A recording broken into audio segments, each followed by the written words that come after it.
Hello everyone, today I'm going to be showing you how to use Ben Nye Snow White hair color from Embellish FX. This is a temporary hair color that you brush in and then it will wash out when you wash your hair.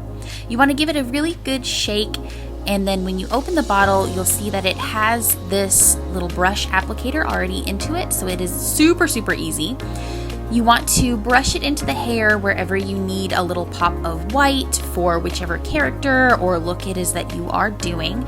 One tip is to make sure that you get it all the way down to the roots of whichever parts of your hair you are applying the product to.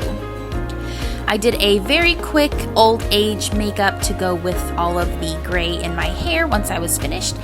This is a super easy way to get an old age character for Halloween, for cosplay, or if you're having a dress-up day at school, anything along those lines.